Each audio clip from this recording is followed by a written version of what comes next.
Welcome to the Investing Podcast presented by Tusk Media. This is Outsider Trading, an audio and video deep dive into the people, places, and things that we find most interesting in the market.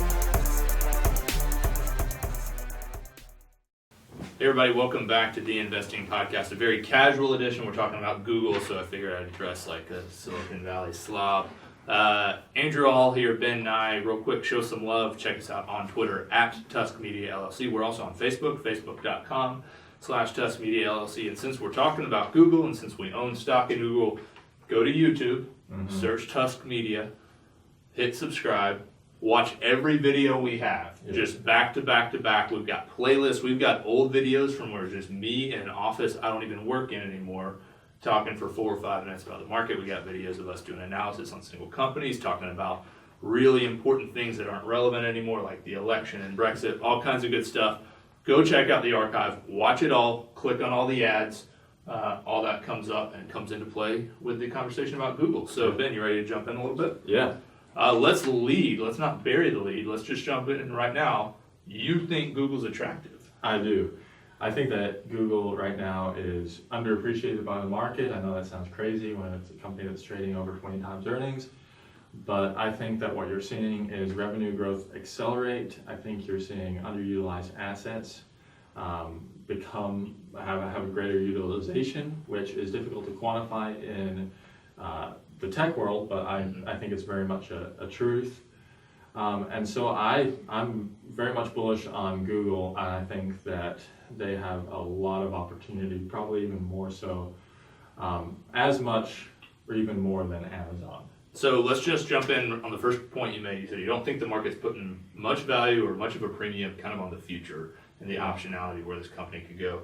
What do you mean by that? What are they missing? And it may just be that, what you touched on, the underutilization of assets. Yeah. But what's misplaced? Where's the misconnection? Well, I think what you saw happen was Google came public in the early 2000s, and they came public in a tough time for the tech world, actually. But they stuck to their guns, and for about 10 years, they just did what they did as a startup. Mm-hmm. They were run by the founders. They created a share class structure that seemed incredibly complex, convoluted, and it was all done so that they could retain more power.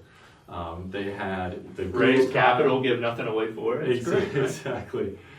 You had books written about them. Are you googly? You saw you saw all these questions from interviews about let's say you stop at a hotel and immediately go bankrupt. What's the problem? If you know the answer, write a comment in the comment section.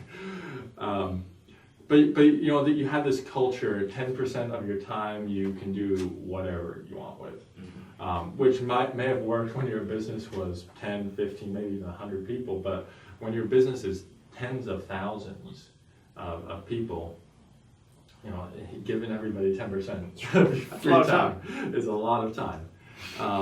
So you ended up with this behemoth that was still run as a startup, and you're missing some of that utilization that, if you're running a small business and give people a lot of autonomy, that's a lot different than running a large business and giving people autonomy. Mm-hmm. Because in a large business, you have that less of an ownership anyway. So you can't have autonomy in work without ownership in the business. And I think that's what happened with Google. So you ended up with a lot of underutilized assets. They played around with cost per click and paid clicks for years without trying to optimize it really. Is more of a guess and check method, which shouldn't happen with the smartest people in the world working in a company. And then you also had all these other bets that they were having. And I think that they're rationalizing the other bets business, and they're optimizing the assets that do exist in their core revenue stream, which is their search platform. Yeah, and it's kind of interesting to see the market kind of, as you say, kind of misprice this, to miss out on this, because the story you just told is not unique to Google. It might be unique given the scale of it, but I think even to us, Tusk Media, we're owned by a company called Narwhal Capital. I think everybody knows that if you listen to any of our videos, but Narwhal Capital is an investment advisor. Many of our clients will remember a time where we were 3 people, myself, Matt Burton, and a compliance officer who we don't let come on film because it's just bad news. But I mean, a lot of people still remember that being the setup. And not that we're terribly formal now. I mean, I'm sitting here with my shirt unbuttoned and my sleeves rolled up. But as we've added, and we're going to be at 12, 13 people, you have to add some loss protection measures, whether it's about time or money or whatever it may be. You have to add more processes, more strategy, things like that. So in that regard, I think anybody that's ever worked at a small office and seen it grow at all can probably relate a little bit to the challenge that Google faced. As you said, huge company being run like a startup.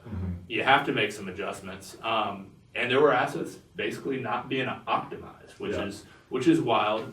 You touched on kind of the concept of paid clicks versus cost per clicks. Explain the difference and then what we're starting to see with Google. Yeah, so what you saw was that cost per click, which is the money that Google receives for every ad click, that definition has changed somewhat as it's moved to video, but essentially that's what it is. That's cost per click. Paid clicks is the number of clicks they actually get. And what you saw was paid clicks was increasing, but cost per click was just continuing to decline. And in 2013 and beginning of 2014, prior to when the new CFO came on, you had the paid clicks actually level off a little bit, whereas cost per click continued on that downward trend. Yeah, so just to pause there, use round number examples.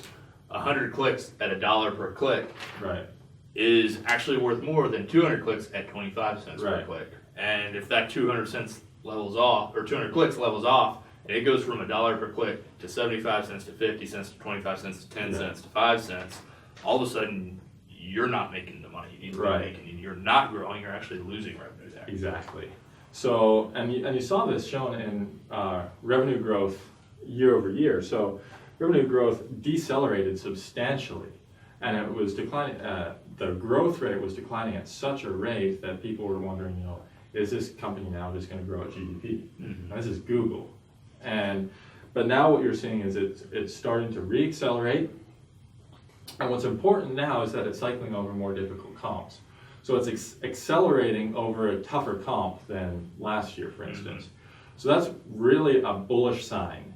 And a lot of that's due to paid clicks continuing to accelerate higher, and cost per click, that's leveling off a little bit more. Not at a great deal, mind you, but paid clicks in relation to cost per click is accelerating faster.